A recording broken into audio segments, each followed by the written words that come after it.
And welcome into the Tiger Kickoff Show, presented by the Columbia Missourian. I'm your host, Harrison Vapnek from KOMU Sports. Right now, not joined alongside the Missourian football beat writers. That's because they're already up in the alleyway. We're doing something a little bit different today. Instead of hypothetically projecting Missouri's bowl matchup, we are taking matters into our own hands. We have 8 pins lined up here in the RJI hallway. Going to break down 8 potential opponents for Missouri football in their bowl game coming up in the next month or so. Joined alongside Brandon Haynes, Adam Ryerson, Wendell Shepherd. Good seeing you guys in a non-studio spot.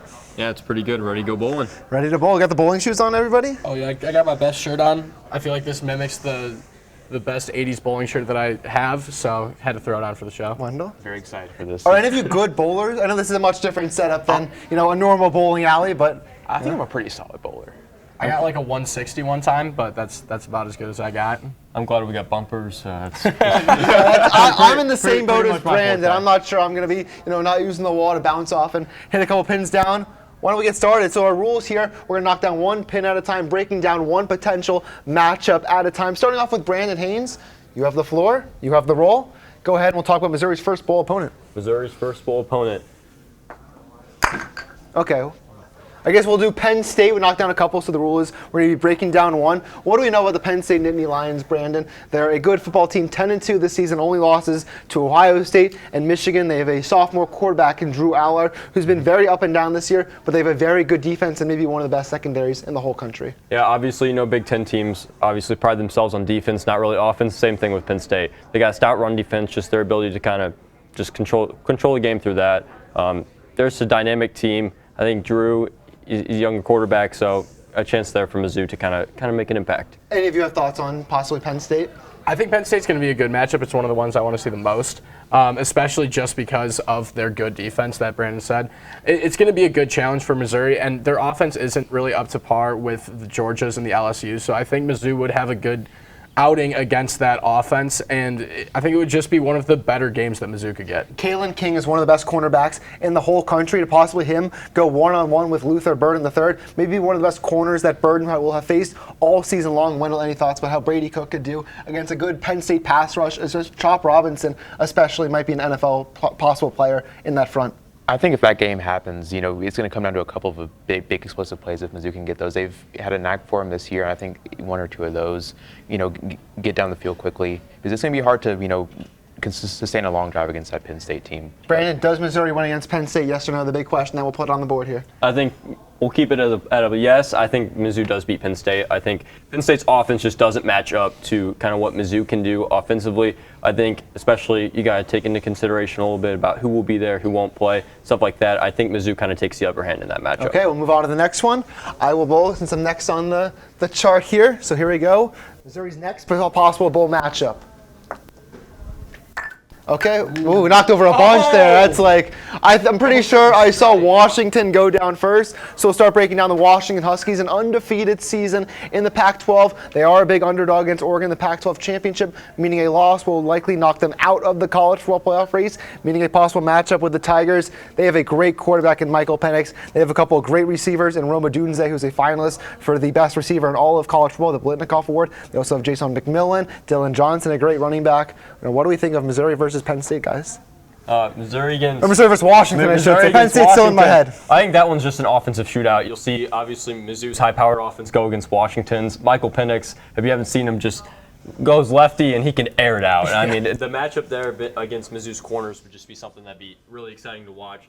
Obviously, Pac-12, just that offensive league. They've probably been one of the top leagues in the country this year, so it'd be cool to see that SEC Pac-12 matchup kind of come in a bowl game. Yeah, Adam, you talked about a couple weeks ago when we were talking about hypothetical bowl matchups for Missouri. You say you would have loved to see Washington against the Tigers because of the offenses that both sides can offer. Yeah, I think it would be awesome to see them shoot it out, like Brandon said. And I think the one way, if you're Mizzou, to stop that offensive onslaught that is Washington, it's the pass rush. Washington State last week in the rivalry week, they were able to get to Michael Penix a lot, and as good as his arm is and as impressive as it is to watch him air it out, he's a statue in that pocket. He's not moving a lot, so if you can get pressure to him early and you can get pressure to him often, you can really halt his ability to hurt you. And Wendell, Washington's defense has been, they're undefeated this season, but they've been exposed a couple of times. A lot of big plays given up. What could possibly Brady Cook and Luther Burden and Theo Weiss, and especially Cody Schrader, do against maybe a suspect secondary and a front seven that really doesn't get a lot of pressure consistently? I think Cody Schrader in that run game is going to be the key to winning a matchup against Washington, especially if you keep their offense off the field. Schrader, they've shown an ability to break down good defenses, and the offensive line. I think, like you said, Washington's front seven isn't the greatest. They have a few strong guys there, but I think if they push those guys around, control the run game there, they will have a chance. And the point that Adam brought up great is Penix, not a very mobile guy, very much a statue in the pocket. Missouri's gotten a lot of pressure over the last couple games. 5 sacks against Arkansas, 6 a few weeks ago against Kentucky, a lot against South Carolina. I think if Missouri can generate a lot of pressure against a quarterback that's kind of immobile, I think they have a good chance to win that game. I would pick Missouri to lose against Washington. They're going to throw it up there. I think that especially a healthy Michael Penix and a lot of good receivers for the Huskies against Missouri. We saw what LSU was able to do. We saw what Georgia was able to do, especially in the second half. I think Washington would be able to air it out just a little bit, so give me Washington in that matchup. Adam Ryerson, take the floor, take the roll. Go ahead and give us a spin. Okay, and that makes our lives very easy. The Ohio State Buckeyes, they were 11-1 the regular season, lost their final game of the year to Michigan 30-24. Kyle McCord is their quarterback. They have one of the best defenses in all of Big Ten. Very similar to kind of Penn State. What do we think about that matchup? Yeah, I'll start with the offense of Ohio State. It's very good. They got Maserati Marv. I mean, absolute beast. Probably the best all-around receiver in college football. He's one of the Heisman. There's no finalists yet, but it wouldn't be surprising if he was a Heisman finalist. Might be a little harder now that they lost to Michigan, but he's doing it with quarterback Kyle McCord, who frankly has not been that good. From the other Ohio State quarterbacks that we've seen in the past, he doesn't seem to have that juice that all the other ones have had. The playmaking ability really isn't there. We saw him throw the really bad interception on the final drive against Michigan. And I think, once again, that's where it's going to come down to, is the quarterback battle. And I think Mizzou will be able to get pass rush on him. Not the most mobile guy, but if you can shut down those Ohio State receivers and get pressure to the quarterback, that's where he's not at his best. So I think this is actually a great matchup for Mizzou's defense. And Wendell, everyone's going to hype up the possible Luther Burden versus Marvin Harrison Jr. matchup. What about the running backs? Cody Schrader and Travion Henderson are two of the best running backs in all of college football. What kind of matchup could that look like for both the Buckeyes and the Tigers? I think that would be really fun to watch. I think that battle's going to be won or lost in the trenches for Mizzou. Travion Henderson's a very good running back. It has been for several years now in college ball. I think, Mizzou's going to have to, win that battle up front. I think if they don't, that could be an area where, even though Kyle McCord hasn't had the greatest season, and they have those playmakers out of receiver, if they can't stop the run game, that's what they're going to lean on. We saw in that Michigan game, before the turnover eventually, they had 8 straight runs on a drive, marched 70 yards, against one of the best defenses in the country, Michigan. So they can do that to teams, and I think Mizzou's going to have to stop that if they play them. Missouri can run the ball like Michigan did against Ohio State, no one had been able to run the ball well all season long against the Buckeyes defense until Blake Corum and Donovan Edwards and company had a great game. Brandon, what about Missouri's offense against a really good Ohio State defense and how they can have success in that matchup? Yeah, I think all season we've kind of talked about Missouri has something to prove, and what better way to do it than a team like Ohio State? So I think that's a good matchup for Mizzou in general. Obviously, you got Brady Cook and Cody Schrader kind of clicking on the same page, but obviously Mizzou's motivated. They have a chance to do something. Ohio State's faced some of these top offenses, but it's come from the SEC. It's a little bit of a different animal. Obviously, you saw how they played against Georgia last year. It's a different team, but still kind of the offensive firepower that the SEC can kind of bring. It'd be interesting to kind of see that matchup, how Mizzou and Ohio State kind of work that chess match. An underlying storyline, Mookie Cooper, Ohio State transfer, who came here to Columbia a couple years ago, maybe having an impact against his former team here in the bowl game. Adam, prediction between the Tigers and Buckeyes, who would get the win? It's tough. It's really close. I'm actually going to give it to Missouri because of the way that they can win. They can win so many different ways, and they've proved that this year. And I think that just because of that, they would be able to find something that's working against Ohio State and take that all the way for 4 quarters and play them for 4 quarters just like Georgia, but this time they win. Wendell Shepherd, the Texas native. There's a couple Texas teams sitting down there, SMU and the Longhorns, also Oklahoma State in the Big 12. Maybe go roll one of those. You're up. Let's see what we got. Okay, well, Florida State was the State. first one that got knocked over. So Florida State is the team we'll break down next. The ACC regular season champions, a perfect 12-0 regular season. They will play Louisville this upcoming Saturday. If they win, they're in the college football playoff. But if they lose, they're out. They have their backup quarterback, Tate Rodemaker. He's had a solid last couple of games since coming in, but he's obviously no Jordan Travis, who's one of the best quarterbacks that Florida State has had in recent memory. What kind of matchup would you look for between the Seminoles and Missouri? I think going into this matchup, the quarterbacks has to be the story. Tate Rodemaker, Jordan Travis was the engine of this team, leader on and off the field, and he's out for the season now. And I think the teams looked very different. They still have won the games where he's missed, but I think this offense is a lot different, and they showed signs of struggle against Florida. They eked out a win there against another backup quarterback in Max Brown there at Florida. But I think Mizzou, if they can unsettle him and get some points in on offense, that's going to be a very interesting game. Adam, these are two teams in Missouri and Florida State have played in a lot of close games this year. Both have been very successful in those close games. Maybe the coaching side, Mike Norvell, coming from Memphis, he's been at Florida State now for 3 years, had a very good job there, getting them to the Citrus Bowl last year, or they change the name of these bowls every year. The Cheez-Its Bowl, which is now the Citrus Bowl. I can't even keep track. And Missouri with Eli Drinkwitz now here in his 4th year in Columbia, his first real breakout season. What kind of coaching edge do you think that we could have between Drinkwitz versus Norvell? I think it's very close because Norvell was able to find a way to win last week with a backup quarterback against a Florida team who gave Missouri a lot of troubles. And with Norvell, they went down early. I believe it was either 12-0. 12-0. 12-0, yeah. So they go down 12-0, and then you find the resilience in your team, and you put together a game plan to come back into that game.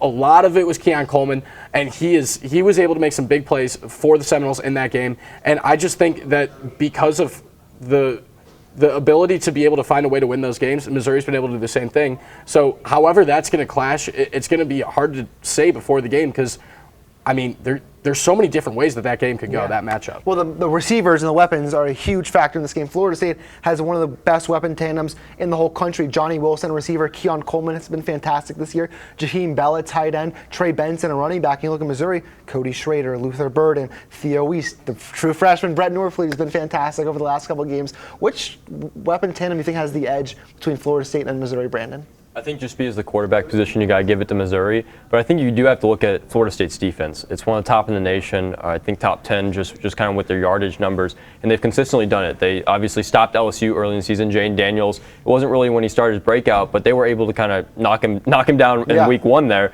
and kind of stop what he was able to do. And obviously, if they're able to do it against a guy like Jane Daniels, they'll have their defense ready to do it against a guy like Brady Cook. So I think that's just kind of the matchup to look at when you look at Florida State is how will their defense compare to Mizzou's offense. And that's the fair common opponent between the two. Jaden Daniels led LSU Tigers, where Florida State really kind of shut them down in the second half. LSU scored 1 second-half touchdown. It came with 40 seconds left. Missouri, LSU scored 49 against them and really turned it on in the second half. So do we think Missouri against Florida State, who would have the edge right here between these two? Florida State's a very good team, but ultimately college football, especially in these kind of games, the team with the better quarterback wins. And with Jordan Travis out, I'm going to go Missouri and Brady Cook. All right, you're going the Tigers there. Brandon, you're up for spin number 2. We got Oklahoma State, we got Tulane, Texas, and SMU. Which of those will we discuss next? Unless you miss entirely. And then that's exactly what you missed entirely. Do we have the backup ball here? We got a second ball. There we go. This is why bumpers. It was due to happen eventually. This is why bumpers are a good thing. This is. Come on. This is not what we had in mind when we were doing this bowling. We needed some bigger bumpers, but Brandon Haynes is okay. There we go. Which one is that? We got Tulane. Tulane is the one that got knocked over there. So Tulane, Green Wave. They have 1 loss this year, 11-1. They're going to play SMU in the American Championship on Saturday.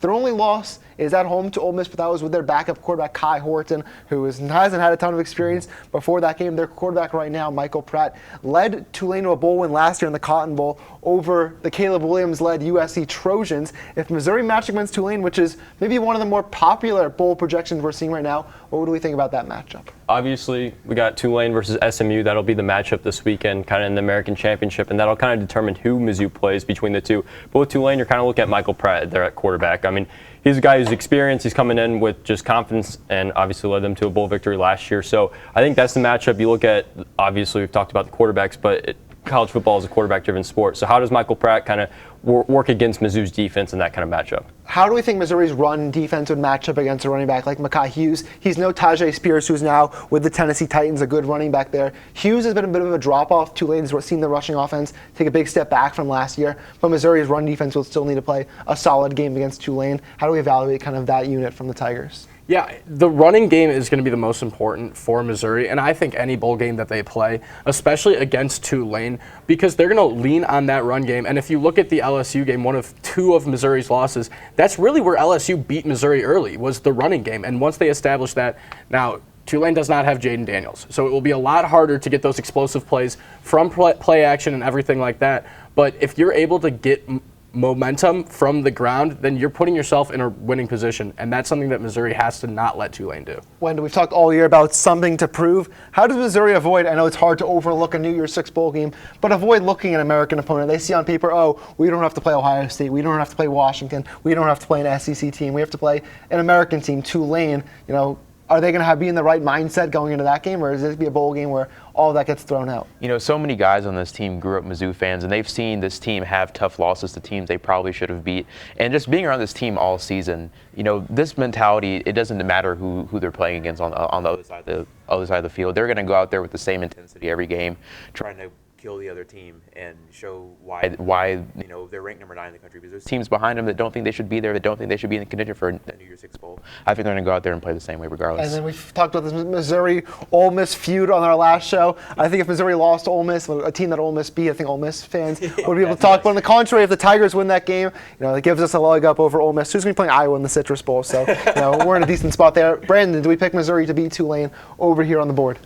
I think Mizzou against Team in the American, while you don't want to overlook them, I do think Mizzou takes home the victory. I just think Mizzou just kind of, with the competition they've played all season, they've faced LSU, they've faced Tennessee, they faced better teams than Tulane's kind of stacked up against, and I just think Mizzou would have the upper hand there, although Tulane's victory over Ole Miss does kind of loom large, just with Ole Miss ranking number 11 in the nation. So I think you can't overlook them, but I think Mizzou has the upper hand in that matchup. All right, we got 3 more to go. We got 3 good teams set up on there. I'm going to give it my second spin. Hopefully do a little bit better than Brandon just did.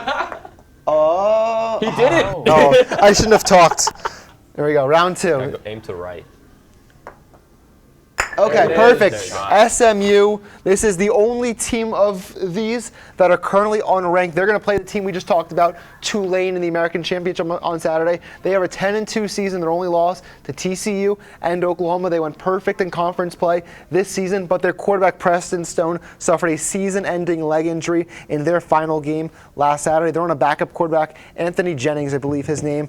Redshirt freshman, very little experience. How would Missouri match up against the SMU offense, which really likes to air it out? Obviously, when you introduce a redshirt freshman quarterback towards the end of the season, you kind of have to abandon some of the game plan that you had early in the season. So I think it's just the matchup of, again, you look at Mizzou's defense, they have experience, they'll be coming in, they'll have at least a little tape on them, but how does SMU's quarterback kind of prepare for that kind of matchup, and how will he stack up with the pressure on him in a bowl game that's kind of that magnitude? Adam, I don't think Missouri's really faced a true air raid offense this season. Their quarterbacks go to their head coach at SMU, Rhett Lashley, a former Miami guy, huge air raid guy.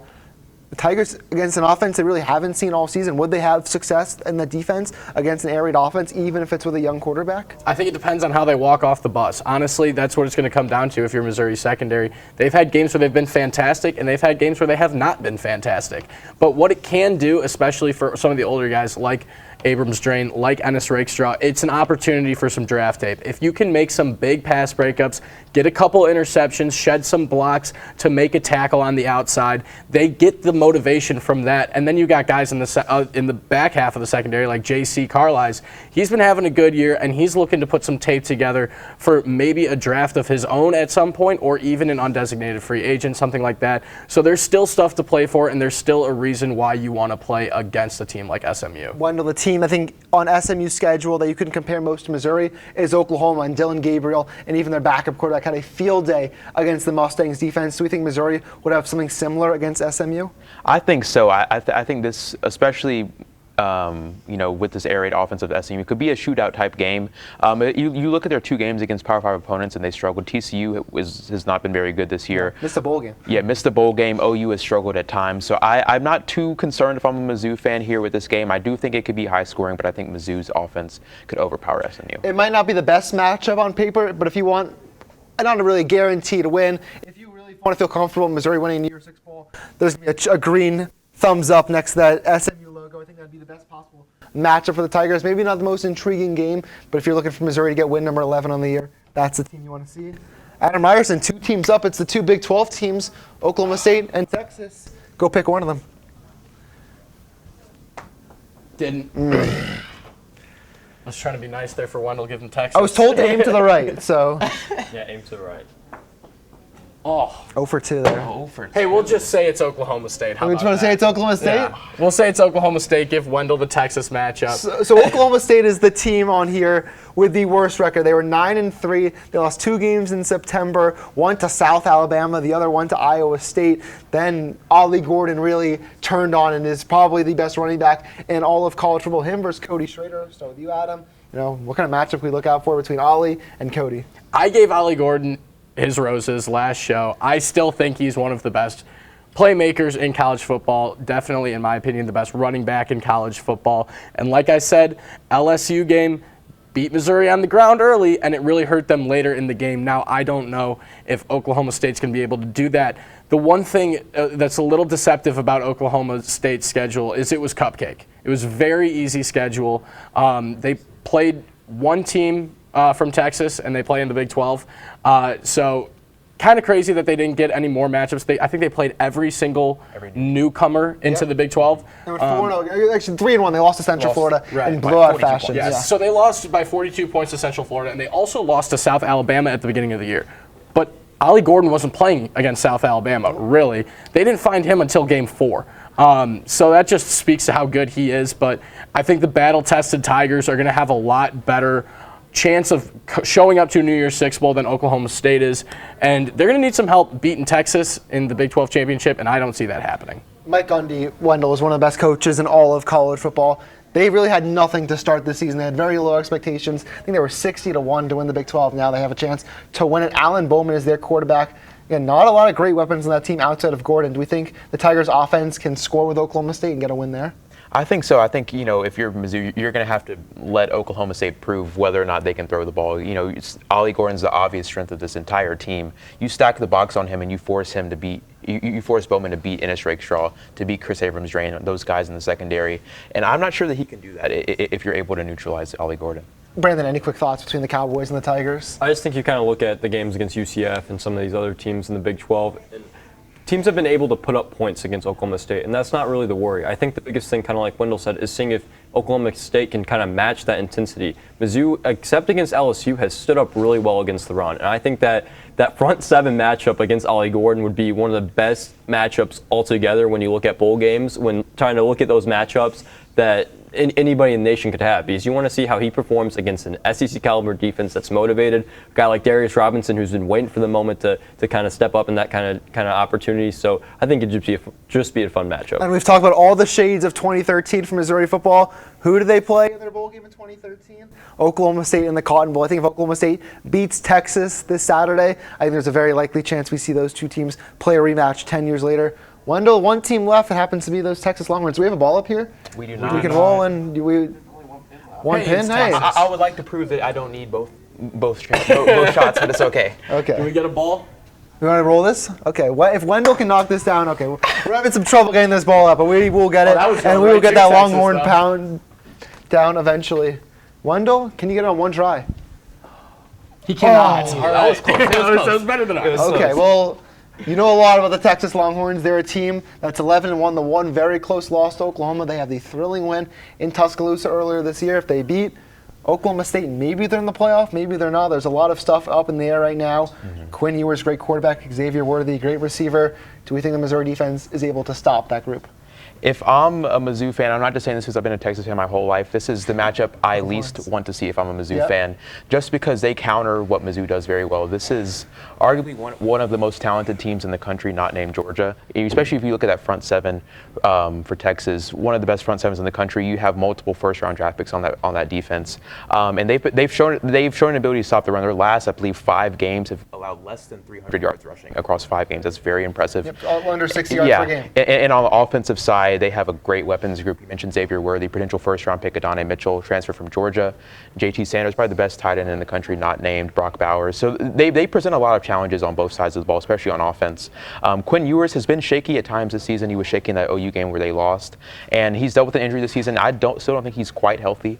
So I think if you can force him to make plays and are you able to slow that running game down, no more Jonathan Brooks towards ACL. That was the leading rusher before Ollie Gordon came on the scene. But it provides a lot of challenges. But I think you're going to have to keep Quinn Ewers off balance. Brandon, we've talked all year about something to prove for this team.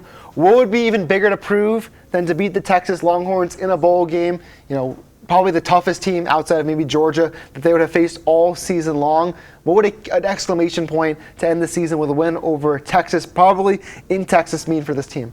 I don't think you can get much better than that if you're Mizzou. Obviously, these guys came back and bought into kind of what Mizzou has and just the journey they've had. And I think to go into Texas home state, most likely at the Cotton Bowl, and to defeat a team like that who has defeated Alabama, who is constantly among the college football elite, will just kind of show that Mizzou is on that level, on that map. And we'll talk about a little bit later, kind of down the road, just whether Texas will have all of its players. But say they are at full strength, the ability to compete against a team like Texas, who's at the top of the Big 12, and put up numbers that you would need to beat them, would just kind of be, like you said, an exclamation point on this season. And kind of follow up on that. Texas is coming to the SEC next year. They think, and their fans and their entire program thinks they're going to be able to come here and compete right away. What would it say for not just Missouri, but the SEC in whole to beat Texas as they kind of enter into the conference and we start this new era of college football? Now, I think it could go one of two ways. It could go one way where teams are like, oh, come on, we wanted Texas to come in and give us the revenue and be that staple of the SEC. And I don't like Missouri, so I don't want them to win. Or it could be, okay, Missouri's a good football team. We like Missouri. They've been here longer than Texas, the newcomer. Now Texas is the little brother in the SEC. So I think that would be pretty cool. But, for 10 years it's been a joke. And 10 years later, I do think something's changed. Texas is back. I do think Texas is back. Texas back. Yes, Texas is back. I believe so. People have joked about it for years. But I truly think that with the team that they have right now, if they were in the college football playoffs, they would be probably the best chance, in my opinion, to win it with the strength of their roster, with the coaching staff, with everything they have. I think Texas is probably the most well-rounded team in college football right now. All right, Wendell, the toughest question I think anyone will ever ask you. Missouri or Texas, who would have the edge in a potential bowl game? This is a tough question, but like Adam said, I think Texas is back. I think this is the best Texas team since that 2019 that lost to Alabama in the national championship. I unfortunately will be picking Texas to win this game.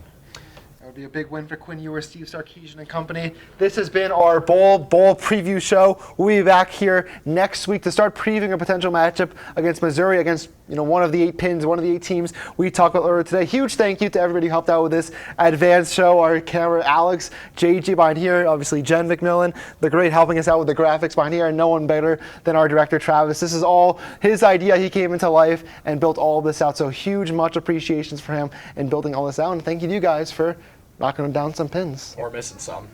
My bad. Yeah. Missing just a few. just a few pins. It's okay. We'll get them back. But huge thank you so much for listening. We'll be back next week. See you next time on the Tiger Kickoff Show.